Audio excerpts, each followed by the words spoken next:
I decided to do a part 4 to the canning tomato sauce series. I don't know.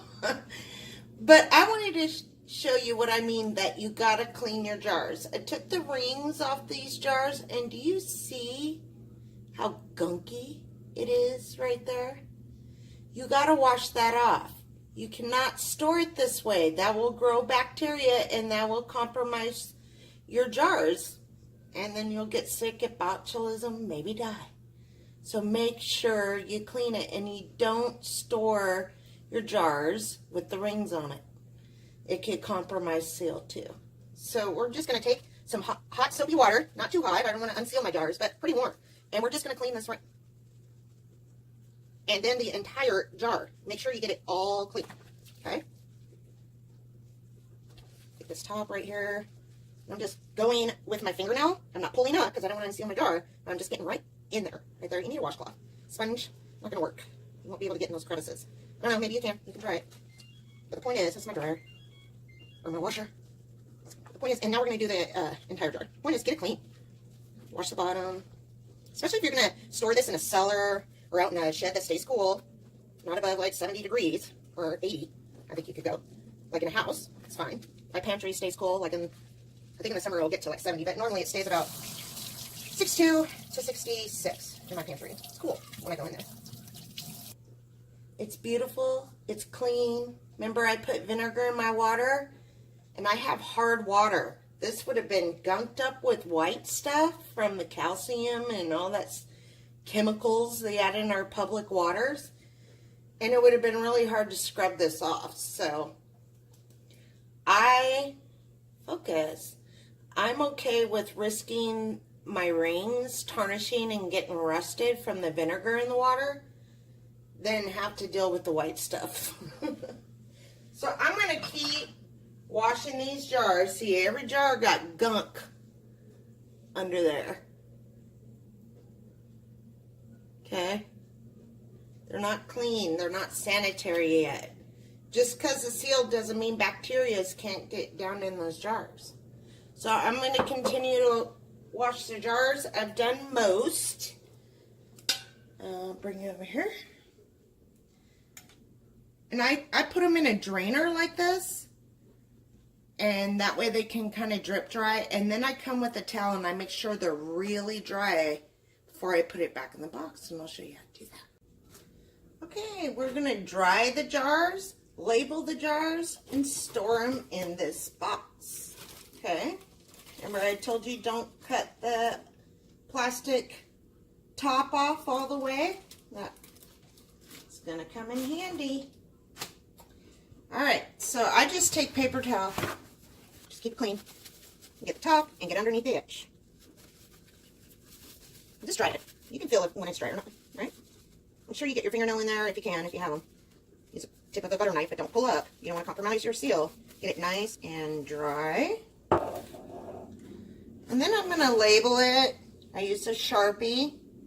The Sharpie will wash off your lid, so if you want to reuse this lid for vacuum sealing, you can after you wash it. And I'm going to put pasta sauce on it. It's seasoned tomato sauce, but it's the way we like it. And I'll cook it down a little bit more when I open the jar to make something. And it'll be nice and thick. You just don't want it too thick for the canning process. I want this to last as long as possible. And I can this around 210. Close enough. Probably not the right big. And then back in its box it goes.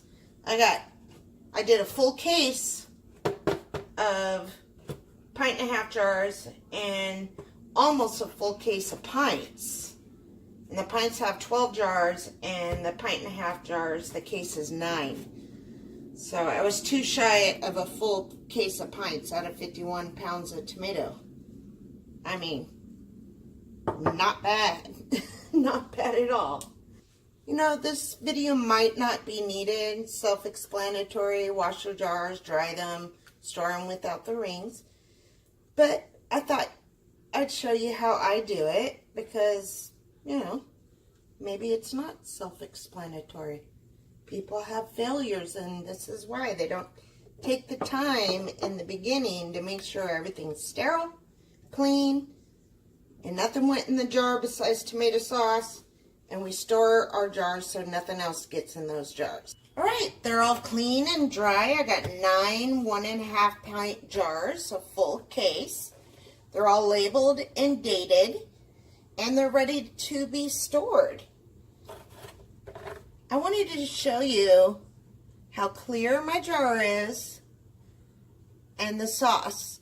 One thing I didn't mention on canning the sauce, you're going to have all the spices and stuff at the bottom. So give it a shake after it's nice and cool. You can see here, that's what we're left with. Oh, so good. You can cook it down when you open the jar to get it a little thicker. You can reduce it. It'll probably take you 10-15 minutes. Not bad. Okay, so now we're going to store it. Here's our nifty trick. We left the plastic on. We're going to fit that right back down over the jars, like it never happened. So, and then I'm going to tape it. I got some double-sided sticky tape from the dollar store. So you can use any tape.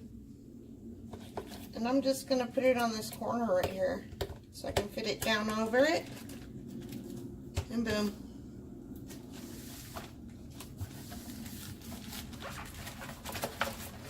Oh, it's heavy.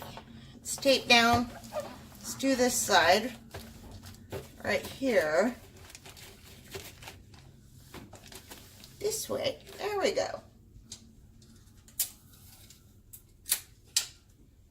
I'm just putting it on the corner here so I can fit it down on it.